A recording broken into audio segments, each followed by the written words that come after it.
ಲೋಕದ ಪ್ರಜೆಗಳೆಲ್ಲರೂ ನನ್ನನ್ನು ಪೂಜಿಸುತ್ತಾರೆ. ಅಷ್ಟೇ ಅಲ್ಲದೆ ನನ್ನನ್ನು ಗೋಮಾತೆ ಎಂದು ಕರೆಯುತ್ತಾರೆ. ಹಾಗಾಗಿ ನಾನೇ ದೇವರು. ಹಸು ದೇವರ, ನೀನೇ ಯೋಚಿಸು.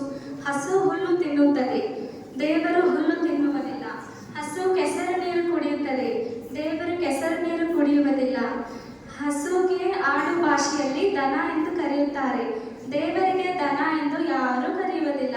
ಹೀಗಾಗಿ ಹಸು ಮನುಷ್ಯನಿಗೆ ಉಪಯೋಗವಾಗುವ ಒಂದು ಪ್ರಾಣಿಯಾಗಿದೆ ಹೊರತು ಅದು ದೇವರಲ್ಲ. ನಾನು ಮಂಗ. ಈ ಲೋಕದ ಪ್ರಜೆಗಳೆಲ್ಲರೂ ನನ್ನನ್ನು ಪೂಜಿಸುತ್ತಾರೆ. ಅಷ್ಟೇ ಅಲ್ಲ, ನನ್ನನ್ನು ಹನುಮಂತ ಅಂತ ಹೇಳಿ ಕರೀತಾರೆ. ಅದಕ್ಕಾಗಿ ನಾನೇ ದೇವರು. ಕೋತಿ ದೇವರ, ನೀನೇ ಯೋಚಿಸು. ಕೋತಿ ಆ ಮರದಿಂದ ಈ ಮರಕ್ಕೆ, ಈ ಮರದಿಂದ ಆ ಮರಕ್ಕೆ ಜಿಗಿಯುತ್ತದೆ. ದೇವರು ಆ ಮರದಿಂದ ಈ ಮರಕ್ಕೆ, ಈ ಮರದಿಂದ ಆ ಮರಕ್ಕೆ ಜಿಗಿಯುವುದಿಲ್ಲ. ಕೋತಿಯು ಒಂದು ಕುಚೇಷ್ಟವಾದಂತಹ ಬುದ್ಧಿಯನ್ನು ಹೊಂದಿರುತ್ತದೆ. ಹೀಗಾಗಿ ಕೋತಿ ದೇವರಲ್ಲ. ನಾನು ಸರ್ಪ.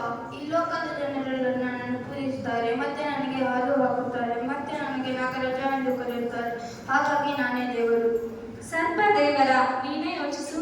ಸರ್ಪ ಮಣ್ಣು ತಿನ್ನುತ್ತದೆ, ದೇವರು ಮಣ್ಣು ತಿನ್ನುವುದಿಲ್ಲ. ಸರ್ಪದಲ್ಲಿ ವಿಷವಿರುತ್ತದೆ, ದೇವರಲ್ಲಿ ವಿಷವಿರುವುದಿಲ್ಲ.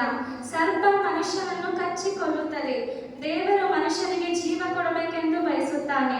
ಸರ್ಪವು ಮಣ್ಣು, ಕಲ್ಲುಗಳಲ್ಲಿ, ಕೆಸರು ಕಡ್ಡಿಗಳಲ್ಲಿ, ಕೊಳಚೆ ನೀರುಗಳಲ್ಲಿ ತನ್ನ ಹೊಟ್ಟೆಯಿಂದ ಹರಿದಾಡುತ್ತದೆ.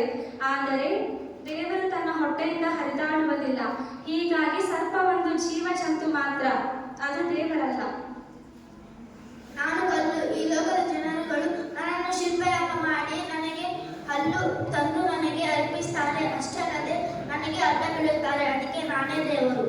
ಕಲ್ಲು ದೇವರ, ನೀನೇ ಯೋಚಿಸು. ಮನುಷ್ಯರ ಕೈಯಿಂದ ಕೆತ್ತಿದ ಮೂರ್ತಿಗಳು ದೇವರಲ್ಲ. ಅವೆಲ್ಲ ಮನುಷ್ಯರ ಕೈ ಕೆಲಸವಷ್ಟೇ. ಅವುಗಳಿಗೆ ಕಣ್ಣಿದ್ದರೂ ನೋಡುವುದಿಲ್ಲ, ಕಿವಿ ಇದ್ದರೂ ಕೇಳುವುದಿಲ್ಲ, ಬಾಯಿದ್ದರೂ ಮಾತಾಡುವುದಿಲ್ಲ, ಮೂಗಿದ್ದರೂ ಮೂಸುವುದಿಲ್ಲ, ಕೈ ಇದ್ದರೂ ಮುಟ್ಟುವುದಿಲ್ಲ, ಕಾಲಿದ್ದರೂ ನಡೆಯುವುದಿಲ್ಲ. ಅವುಗಳ ಗಂಟಲಲ್ಲಿ ಶಬ್ದವೇ ಇಲ್ಲ. ಅವುಗಳನ್ನು ಮಾಡುವವನು, ಅವುಗಳಲ್ಲಿ ಭರವಸೆ ಬಿಡುವವನು ಅವುಗಳಂತೆಯೇ. ಪ್ರಿಯ ದೇವ ಜನರೇ, ವಿಮೋಚನ ಕಾಂಡ 20ನೇ ಅಧ್ಯಾಯ 3:5 ನಾನಲ್ಲದೆ ನಿಮಗೆ ಬೇರೆ ಯಾವ ದೇವರುಗಳು ಇರಬಾರದು, ಯಾವ ಮೂರ್ತಿಯನ್ನು ಮಾಡಿಕೊಳ್ಳಬಾರದು. ಆಕಾಶದಲ್ಲಿ ಆಗಲಿ, ಭೂಮಿಯಲ್ಲಾಗಲಿ, ಭೂಮಿಯ ಕೆಳಗಿನ ನೀರಿನಲ್ಲಿ ಆಗಲಿ ಇರುವ ಯಾವುದರ ರೂಪವನ್ನು ನೀವು ಮಾಡಿಕೊಳ್ಳಬಾರದು. ಅವುಗಳಿಗೆ ಅಡ್ಡ ಬೀಳಲಬಾರದು, ಅವುಗಳನ್ನು ಪೂಜಿಸಲು ಬಾರದು ಎಂದು ಸತ್ಯವೇದವು ಬರೆಯಲ್ಪಟ್ಟಿದೆ. ರೋಮಾಪುರದವರಿಗೆ 1ನೇ ಅಧ್ಯಾಯ 23-25 ಲಯವಿಲ್ಲದ ದೇವರ ಮಹಿಮೆಯನ್ನು ಬಿಟ್ಟು ಲಯವಾಗುವ ಮನುಷ್ಯ, ಪಶು, ಪಕ್ಷಿ, ಸರ್ಪಾದಿಗಳ ಮೂರ್ತಿಯನ್ನು ಮಾಡಿಕೊಂಡರು. ಸತ್ಯ ದೇವರನ್ನು ಬಿಟ್ಟು ಅಸತ್ಯವಾದದನ್ನು ಹಿಡಿದುಕೊಂಡು ಸೃಷ್ಟಿಕರ್ತನನ್ನು ಪೂಜಿಸದೆ ಸೃಷ್ಟಿ ವಸ್ತುಗಳನ್ನು ಪೂಜಿಸಿ ಸೇವಿಸುವವರಾದರು.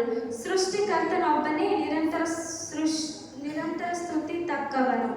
ಆದ್ದರಿಂದ ಪ್ರಿಯ ದೇವ ಜನರೇ, ದೇವರು ಸೃಷ್ಟಿಸಿರುವ ಪ್ರಾಣಿ, ಪಕ್ಷಿಗಳು, ಮರ, ಕಲ್ಲುಗಳು, ಬೆಳ್ಳಿ, ಬಂಗಾರಗಳು, ಇತರ ವಸ್ತುಗಳು ಯಾವುದು ಕೂಡ ಎಂದಿಗೂ ದೇವರಾಗಲು ಸಾಧ್ಯವೇ ಇಲ್ಲ.